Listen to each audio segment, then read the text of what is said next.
Bonjour à toutes et à tous en ce mercredi 16 août.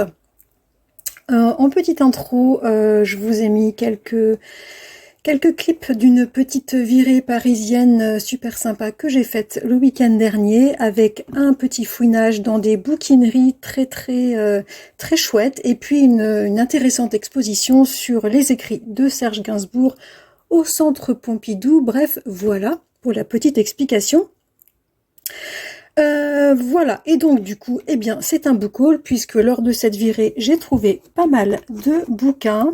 Donc on commence tout de suite et j'ai pu trouver. Donc ça, c'était dans l'avenue, dans la galerie fermée, la galerie Vivienne, dans le 2e arrondissement, que l'on peut voir sur le petit film. J'ai trouvé La cousine bête de Balzac. Alors je l'avais lu il y a très longtemps, mais je voulais relire Balzac et notamment La cousine bête, mais je n'avais plus mon exemplaire, donc hop, je l'ai pris. Je crois que je l'ai trouvé à 1 euro. La cousine bête, ça raconte l'histoire de Bête, qui est pauvre et laide et qui va nourrir une haine envers sa très belle cousine, qui, elle, cette cousine, va réussir à s'extraire de sa condition en épousant un baron. Donc sa cousine devient baronne. Et Bête va être très jalouse de sa cousine et va décider de consacrer sa vie à se venger sur cette cousine. Voilà pour le premier achat. J'ai également fait un tour dans une boutique de livres d'occasion Boulinier, pour ceux qui connaissent. Je sais pas, il y en a peut-être un peu partout en France, je ne pense pas que ce soit uniquement sur Paris. Et donc notamment au Boulinier du Forum des Halles, que j'apprécie beaucoup, il y a beaucoup de choix. Et là, j'ai trouvé 4 livres de poche. Donc, en premier, j'ai trouvé un roman japonais de Matsura Rieko, donc intitulé Natural Woman. Alors c'est pas jeune, hein, c'est un roman qui date de 1994 et on va suivre une jeune dessinatrice de manga qui publie pour des revues underground. Elle va raconter, cette jeune dessinatrice, 3 liaisons qu'elle a eues avec des femmes, des liaisons qui ont marqué sa vie. Et en fait, ce qui m'intéressait dans ce livre, c'était de voir un petit peu le traitement social de l'homosexualité dans le Japon des années 90. J'ai également trouvé 7 garçons d'Anne Wiazemski. Donc Anne Wiazemski, c'est la petite fille de François Mauriac. Voilà, c'était parce qu'elle est décédée il y a quelques années, il me semble, en 2017 ou 2018. Alors j'avais lu et apprécié quelques-uns de ses livres, et donc quand j'ai vu ce titre que je n'avais pas lu, eh bien je l'ai pris. Alors 7 garçons, ça raconte l'histoire de Roséliane et de Dimitri, qui sont 2 enfants d'une dizaine d'années, qui passent les vacances avec leur mère chez des amis. Et donc, ils vont être forcés à cohabiter avec 7 garçons de leur âge inconnu. Et j'ai l'impression que c'est un roman qui tourne autour de l'amitié, de la découverte de soi, et ça a l'air très intéressant. Et surtout, j'aime beaucoup la plume d'Anne Wiazemski, donc j'ai hâte de m'y replonger. J'ai également trouvé chez Boulinier La petite trotteuse de Michel Lèbre, qui est également une auteure française contemporaine que j'apprécie vraiment beaucoup, et je n'avais pas lu La petite trotteuse, qui nous raconte en fait l'histoire d'une femme qui va procéder au déménagement de l'appartement ou de la maison de sa maman qui est décédée, et elle va retrouver dans un tiroir la montre de son père qui est décédé depuis très longtemps, depuis plusieurs dizaines d'années. Et en remettant en marche cette montre, la narratrice va elle-même se remettre en mouvement, elle va se mettre à visiter des maisons pour recommencer certaines choses dans sa vie, et aussi pour retrouver le lieu d'un rendez-vous manqué a priori. Donc c'est décrit comme un roman des origines, un roman où les fils de la vie se dénouent pour enfin permettre à la protagoniste de connaître l'apaisement. Et c'est tout à fait ce que j'aime des romans des origines et des romans psychologiques. Dernière trouvaille chez Boulinier, eh bien un Zola que je n'ai pas lu, Une page d'amour, qui nous raconte l'histoire d'une femme veuve qui vit donc seule avec sa petite fille dans un petit appartement sous les toits de Paris. Sa petite fille va tomber malade et la femme va demander de l'aide à un médecin du quartier. Elle va tomber amoureuse, à ce que j'ai compris, de ce médecin qui va venir soigner sa petite fille, et une relation va se développer entre cette femme et ce médecin qui par ailleurs a déjà une famille. Donc j'ai hâte de découvrir Une page d'amour de Zola. Je me le réserve pour quand j'aurai un petit manque de Zola. Ça me prend tous les 6 à 8 mois, donc ça devrait arriver dans 3-4 mois. Sinon, donc, comme je le disais, j'ai pu visiter l'exposition consacrée aux écrits de Serge Gainsbourg, qui était très intéressante.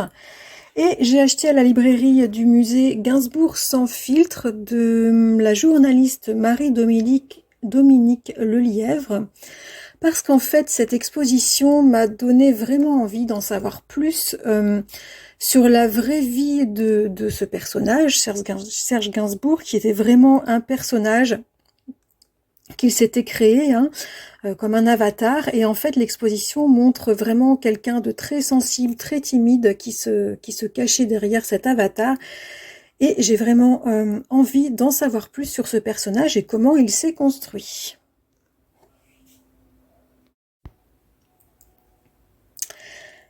Alors sinon, au début du mois d'août, grâce à la chaîne Un livre, un thé, qui a parlé de cette librairie, je mettrai le nom de la chaîne en barre d'informations, et j'ai découvert la librairie asiatique Le Phénix, située au boulevard de Sébastopol, et bien évidemment, j'ai un petit peu craqué, alors raisonnablement tout de même, puisque j'ai acheté 3 livres de poche, donc ça va, ça reste raisonnable. J'ai tout d'abord craqué pour Manazuru de Kawakami Hiromi, donc qui est une romancière japonaise dont j'avais beaucoup apprécié Les années douces et La brocante Nakano.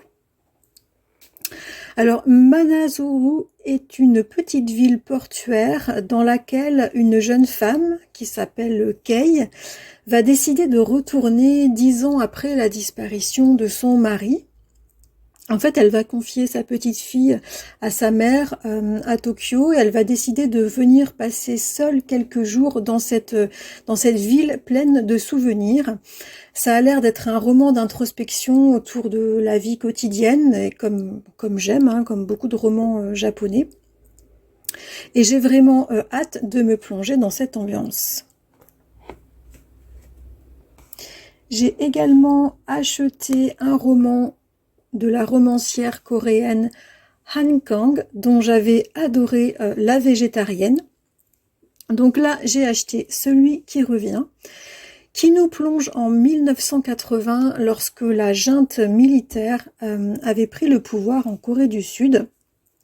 Et en fait, après un énorme massacre, un affreux massacre, des habitants de la ville de Gwangju qui s'étaient révoltés contre cette junte militaire, eh bien on va suivre 3 rescapés de ce massacre qui s'efforcent de retrouver la vie et aussi la paix. Voilà. Je pense que ça va beaucoup résonner par rapport à ma récente lecture Le vieux jardin de Hang Song-kyung, dont j'avais parlé dans une des dernières vidéos.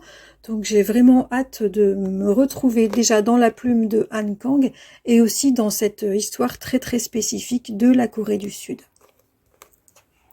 Dernier livre que j'ai acheté à cette librairie asiatique Le Phénix, donc on reste en Corée. J'ai acheté Les enfants du silence de la romancière sud-coréenne donc Gong Ji-young. Alors de cette écrivaine, j'avais énormément apprécié 2 romans, L'échelle de Jacob et aussi Nos jours heureux. Pareil, j'avais parlé de Nos jours heureux il n'y a pas très très longtemps. Et bien là, j'ai pas pu résister à m'offrir un nouveau titre de cet auteur. Alors Les enfants du silence, ça va raconter l'histoire d'un professeur qui est fraîchement promu dans une nouvelle école. mais il va vite découvrir que dans cette école sont commis des abus sur certains enfants, des enfants qui sont vulnérables puisque ce sont des enfants en situation de handicap. Alors comme pour Nos jours heureux, qui avait provoqué un vrai séisme dans la société sud-coréenne et fait aussi avancer la loi contre la peine de mort, a priori ce roman, Les enfants du silence, a également fait un grand remous dans la société sud-coréenne, puisqu'il a fait durcir les lois contre les auteurs d'agressions sexuelles sur les mineurs. Donc j'ai hâte de le lire, même si bon, je pense qu'il faut le réserver à un moment où on est plutôt en forme parce que ça a l'air assez dur, mais j'ai hâte de me replonger dans la plume de Gong Ji-young. Voilà pour ce petit book haul du mois d'août, en tout cas du début du mois d'août. Je pense que c'est fini, là je vais un petit peu me calmer parce que j'ai suffisamment à lire. Ma pile à lire que l'on voit là est bien garnie et ces romans vont venir la rejoindre. N'hésitez pas à me dire si vous avez lu ces romans, si vous connaissez ces auteurs. C'est toujours un plaisir d'échanger avec vous en commentaire et je vous dis à très bientôt.